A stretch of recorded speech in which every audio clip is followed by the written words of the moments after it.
नमस्कार, मैं हूं शशि तुषार शर्मा और आप देख रहे हैं चुनाव आज तक। पीएम नरेंद्र मोदी के लगातार दक्षिणी भारत के राज्यों के दौरों का राज क्या है? क्या इसका कोई चुनावी कनेक्शन है? क्या मोदी किसी खास रणनीति के तहत इन राज्यों में जा रही हैं? क्या बीजेपी के लोकसभा चुनाव में 370 सीटों के आंकड़े तक पहुंचने का रास्ता दक्षिण भारत से होकर गुजरता है? पीएम मोदी जिस तरह इन राज्यों के दौरे कर रहे हैं उससे ये संदेश तो जरूर पैदा होता है। बहरहाल हम आपको इसके पीछे की रणनीति के बारे में विस्तार से बताएंगे, लेकिन उससे पहले आप हमारे चैनल को लाइक कर दें और सब्सक्राइब जरूर कर लें अगर आपने अभी तक नहीं किया है। पीएम नरेंद्र मोदी के 370 सीटों के जीतने के ऐलान के बाद बीजेपी लोकसभा की एक एक सीट के लिए खास प्लानिंग कर रही है और इस प्लानिंग के कई पहलू हैं। पहला है, जिताऊ कैंडिडेट को लोकसभा का टिकट दिया जाएगा। इसका संकेत पार्टी की पहली लिस्ट से मिल गया है जिसमें कई मौजूदा सांसदों के टिकट्स को काटा गया है। दूसरा, जिन सीटों पर बीजेपी कमजोर है उन पर करिश्माई कैंडिडेट्स उतारे जाएंगे। तीसरा, गठबंधन के सहयोगियों से जीत की गारंटी वाली सीटें ली जाए। चौथा, बीजेपी का जो फॉर्मूला है वो है दक्षिण भारतीय राज्यों में जिसे आजमाया जा रहा है। बीजेपी ने 2024 के लोकसभा चुनाव में दक्षिण भारतीय राज्यों में 55 से 60 सीटें जीतने का लक्ष्य रखा है। तमिलनाडु और तेलंगाना में पार्टी अपने चौथे फॉर्मूले को आजमा रही है। दक्षिण भारत में 132 लोकसभा की सीटें हैं और 2019 के लोकसभा चुनावों में बीजेपी को सिर्फ 29 सीटें मिल पाई थी। कर्नाटक में बीजेपी को 25 और तेलंगाना में 4 सीटें मिल गई थी। तमिलनाडु, आंध्र प्रदेश और पुडुचेरी में पार्टी का खाता तक नहीं खुल पाया था। पिछले आम चुनावों में बीजेपी को 303 सीटें मिली थी।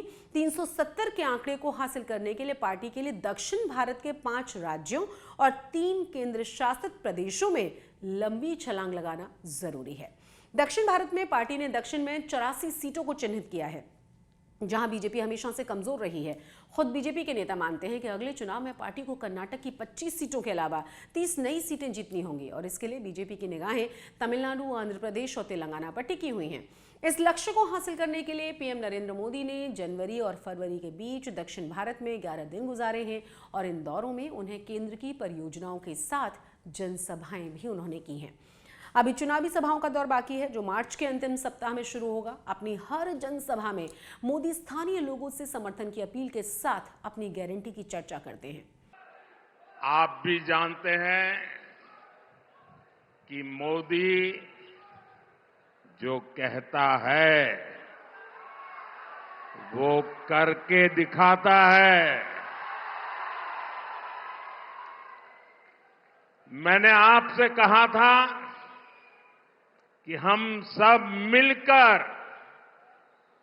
भारत को पूरे विश्व में एक नई ऊंचाई पर ले जाएंगे।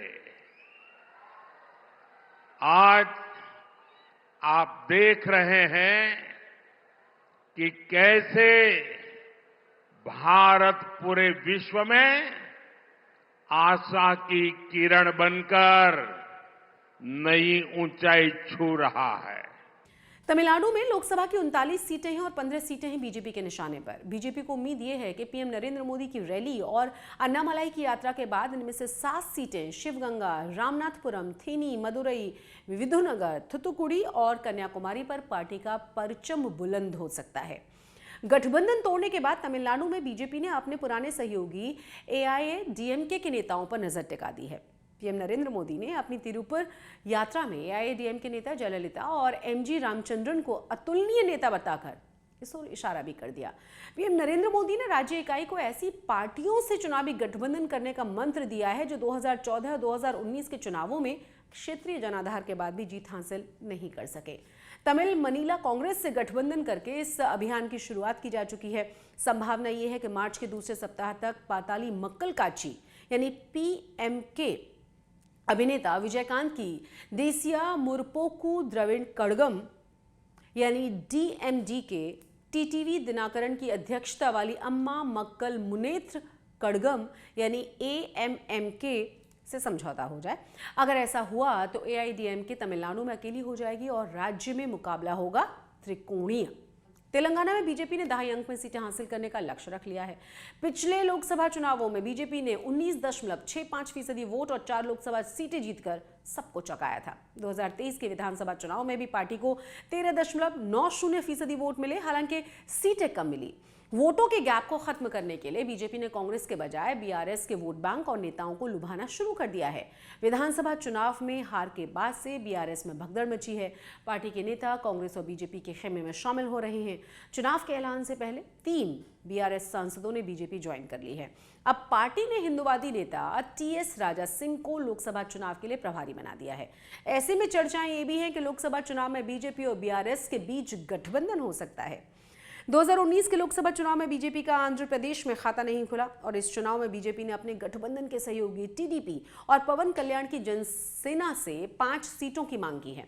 टीडीपी से अब तक गठबंधन फाइनल नहीं हुआ, लेकिन जनसेना पार्टी इसके लिए लगातार कोशिश कर रही है।